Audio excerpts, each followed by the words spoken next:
How's it going, everybody? Braddock here, and today we're looking at my EDC bag. Y'all check it out. Alright guys, welcome back. So let's go ahead and jump into my EDC bag. Now before we even get started, I understand the gray man theory. I get it. Black, gray, any other colors is the way to go other than multicam or camouflage just because it sticks out. Here's my situation. Where I'm located, multicam is the norm. It's normal to see somebody walking down the road in a multicam pattern pack and or uniform. So again, this is the completely normal, but I get it. Gray man is the way to go.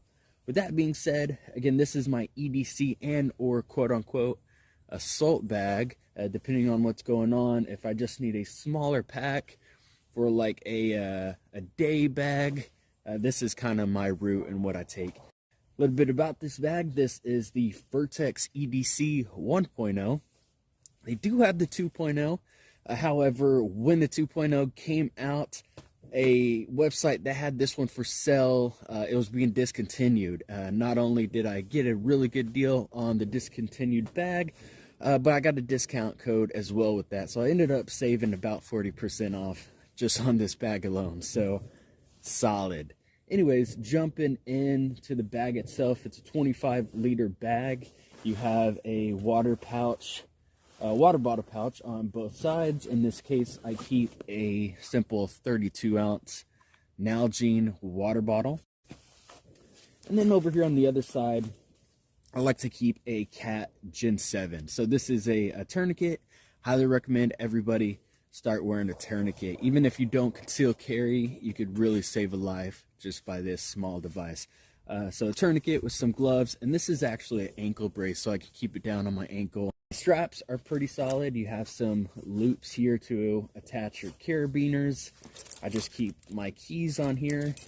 You have your sternum strap, quick detach buckles on the strap, and then also a waistband. And I just tie this up because I've honestly never used this. Now, just like every Vertx bag, they do have this area here that you can run your arm through, kind of make that shield so if you are running a ballistic panel on the inside. If we open up the first pouch, this is what I consider kind of my dump pouch. A few things I like to carry, especially with work, is some Raptor shears. This was given by a good friend of mine, and they have been phenomenal. I can't tell you how many patients we've used these on. Always keep a pen with me, and I like to label mine so you can never lose your pen. Twin tip Sharpie, so fat on one side, skinny on the other. Another pen, another Sharpie, 2 is 1, 1 is none. Leatherman Skeletal, so pretty simple, really super lightweight. You practically don't know it's there, yet you have pretty much everything you need and nothing. Bushnell flashlight. I think this is like a 400 lumen. Some headphones, wireless headphones. Another small flashlight. I think I picked this up on Amazon for like $3. It's probably like 100 lumen, if that. A wall adapter for charging your phone. So if we dig in, we've got a blue book. If you know, you know. Zip ties. We have some duct tape. Now, what I like to do, I like to take my duct tape, cut a piece of cardboard to fit, and then just rewrap it. That's going to condense your duct tape so you could fit it in areas like your pouches on your bag. So there's about roughly 10 feet or so of duct tape on this piece of cardboard. And then moving here, we have a small bag with a few appliances here. We won't really get into that, but an escape type device. And then we have a write in the brain notebook paper, and I like to keep all my personal contacts, family, close friends in here, just in case my phone were to die. I have a way to contact them. This has been a lifesaver. I wouldn't really call it a spork. It's just a compact, foldable spoon and fork. A small Bic lighter. We have a portable cell phone charger, a C adapter for my personal phone, and then we have a a cigarette lighter adapter, and then another adapter for both an iPhone and an Android, and then a few AAA batteries for all my lights. So you can actually grab this handle and pull this open. That's kind of the design of it. But if we open this up, we have a Blue Force Gear Micro Trauma Kit now. These have been phenomenal. I carry them in all my packs on my duty belt. They're just so compact. It fits everything you need in there for a trauma situation. So if we go ahead and open this guy up,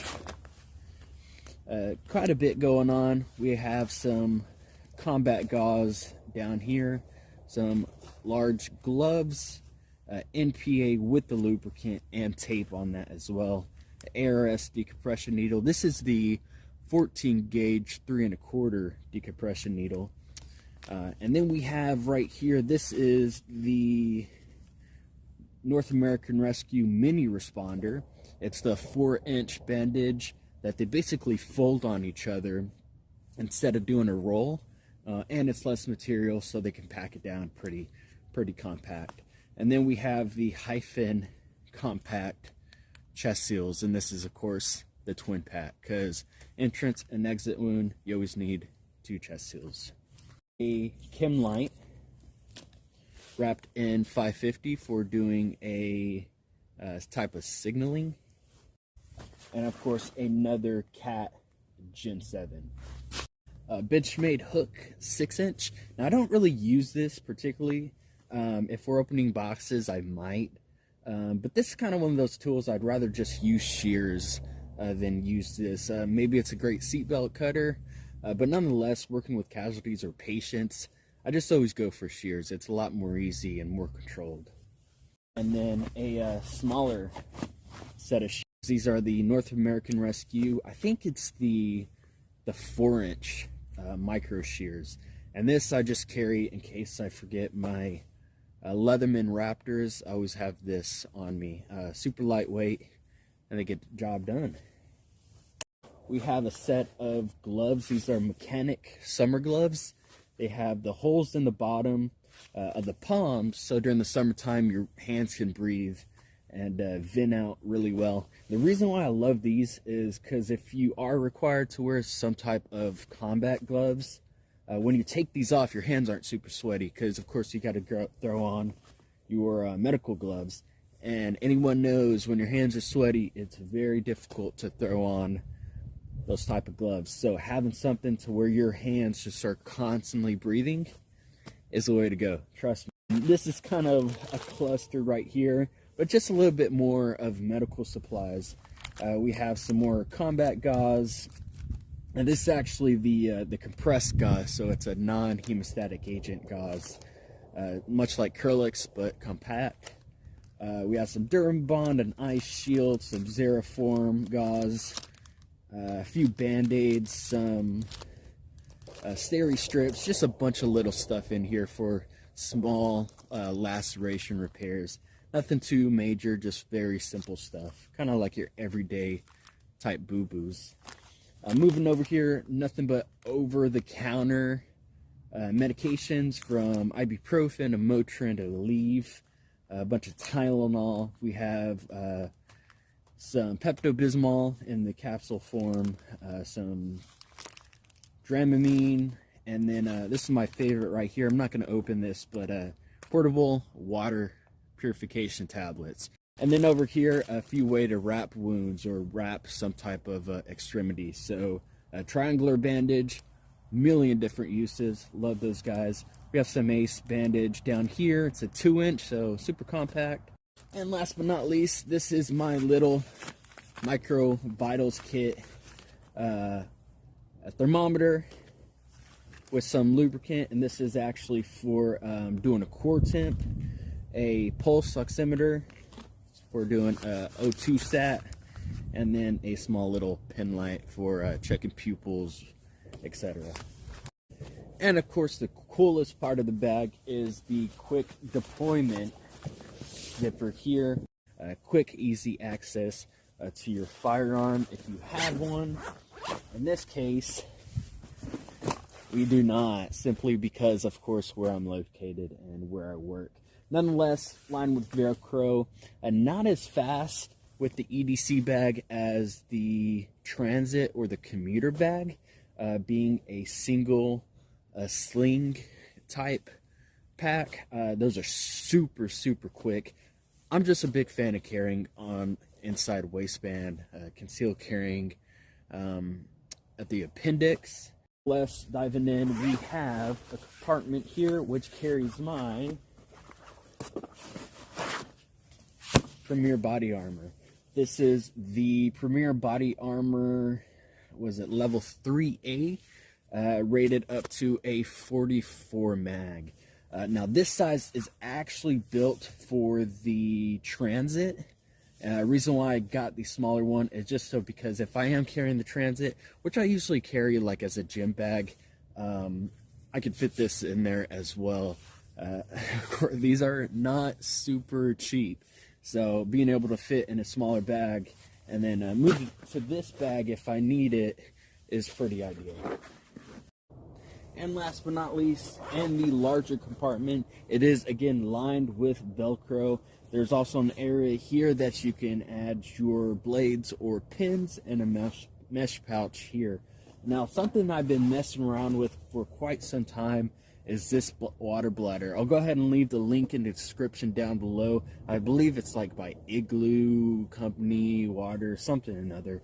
But basically, it's a hard shell water bladder that has a curved end to go with your body. So if you are wearing plates, it curves with the curvature of your body. You could throw water in here, leave this in the ice box overnight, have this freeze, and now you have cold water right against your body throughout the day. So pretty cool concept. There is a quick disconnect here, and then on the mouthpiece end, what I went ahead and did is added another QD mount, so I can take the mouthpiece off and add this guy here. And what this allows me to do is hook this up to, let's say, a water buffalo or a water spigot, even a water bottle, and I can now fill my water container straight from the hose. So if you are running this with plates or in a bag that you just can't quite get to, you can run this guy like so. Make sure to like and subscribe down below and leave me any feedback of videos you want to see here in the near future. I'm Vertx. Y'all stay ready.